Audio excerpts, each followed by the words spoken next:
Hey guys, welcome back to the channel. So in today's episode, I'm going to be talking about grow lights for your houseplants and perhaps why you should consider buying some for your house. So I'm going to be talking about the benefits of grow lights, what to look out for when you're choosing one, and then just going over the two grow light setups I have in my house. So like I say, I've got two grow light setups in my house, one in my living room and one in my dining room.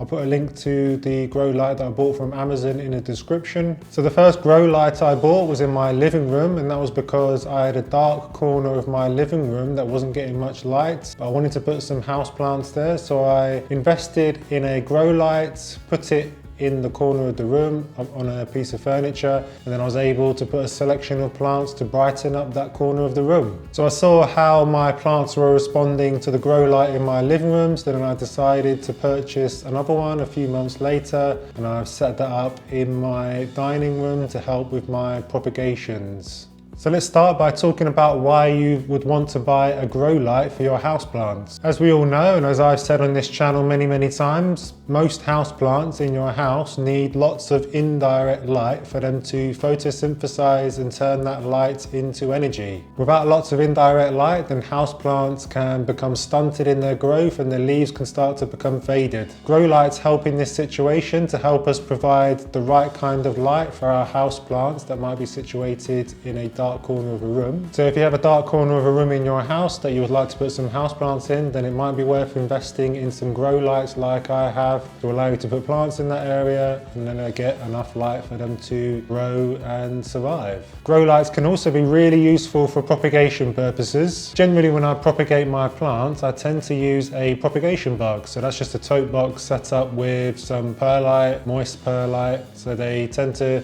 develop roots a lot quicker, the cuttings. When they've developed roots, I then pot them up into pots with soil, and then that's when I will use grow lights to help them grow on and develop into their full plants. So using grow lights kind of speeds up the process because they tend to respond really well to having grow lights above them. I find this works really well, much better than you just have the young plants next to a window. The grow light seems to really help push out the early new growth of these propagated plants. Grow lights can also be really useful if we want to carry on growing plants in our house during the winter. As we know, most house plants tend to slow during the winter. The growth tends to slow, and that's obviously because the sun's not as strong and it's not in the sky for as long. The plant doesn't have as much opportunity to photosynthesize, so it goes into a sort of dormant period, doesn't push out much new growth. So if you have a particular plant that you want to be growing, you want it to push out new growth all year long because you like that particular plant, and you can set it up under a grow light and it will continue to push out new growth all year long. If you have a north facing room within your house that you've struggled to grow plants in, then grow lights can really help in this situation just by supplementing the kind of light that the plant needs. It allows them to push out growth in a room where you might otherwise have struggled. This can really help if you have plants with lots of variegation in the leaves, like a Ficus elastica tineke or a Philodendron Birkin, for example. Plants with lots of variegation tend to need much more light than those without because these plants have less chlorophyll in the leaves, so less opportunity for them to photosynthesize. So if they're not getting enough light, then they may want to revert back to their kind of standard state. So if a Philodendron Birkin is not getting enough light, then it will revert back to just a green philodendron, which is not what we want. You might also want to put plants that flower under a grow light just to encourage them to bloom for longer and to get fuller blooms as well.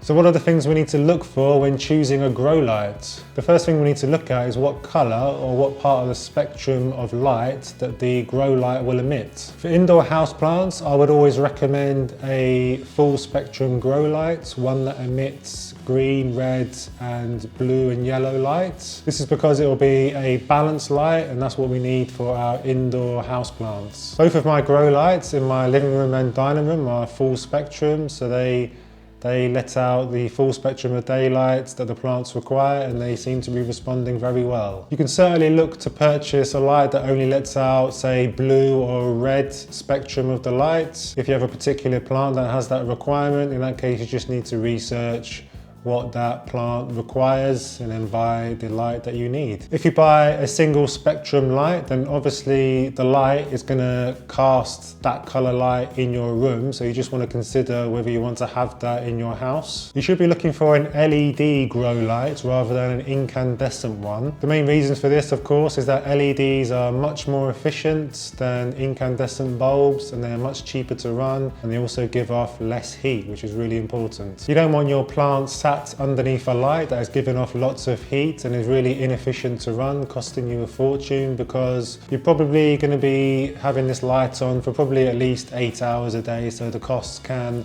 rack up if you're using incandescent bulbs. You probably also want a light that comes with a timer. Both of my grow lights have timers, so I set them both to come on at 7 and turn off at 6. So I run them for 11 hours a day, which is, my plants seem to be responding very well to that. This is really useful because I don't have to keep remembering to turn on the lights in the morning and turn them off in the evening.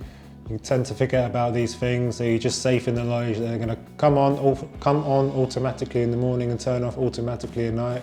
You don't have to worry about anything. It's also really useful to buy a grow light that has different light settings. Both of my grow lights have 4 brightness settings, which is really useful for plants that don't require so much light, particularly tender seedlings that don't need the kind of harsh light of the full brightness setting. Another thing to bear in mind is the ease of installation. So you can buy floor standing grow lights, ones that clamp onto furniture, or you can buy kind of the bar ones that you can attach to underneath a piece of furniture to emit light into a piece of furniture where you can have your plants. Both of my lights are the clamp variety, so I have them clamped to a piece of furniture. When you set up your grow light in your house and you have some plants underneath them, then another thing to consider is the distance that your light is from the plants. As a general rule of thumb, I have my grow lights about 15 to 20 centimeters away from the plants. I have a couple that are a little bit closer. Kind of depends on the plant, their light requirements, so just do a little bit of research on the plants that you're intending to put underneath them. It's a really good idea just to check the foliage of the plants from time to time, just to make sure that the leaves aren't burning from how close you have the light to it. This isn't so much of an issue with LEDs, but if you're buying incandescent bulbs, then this would be an issue because obviously they give off more heat than LEDs. If you do have an issue where you feel like the foliage of the plants are burning a little bit, maybe going a bit yellow, a bit brown, then obviously you just want to just pull back the distance of the light, and the plant should respond just fine.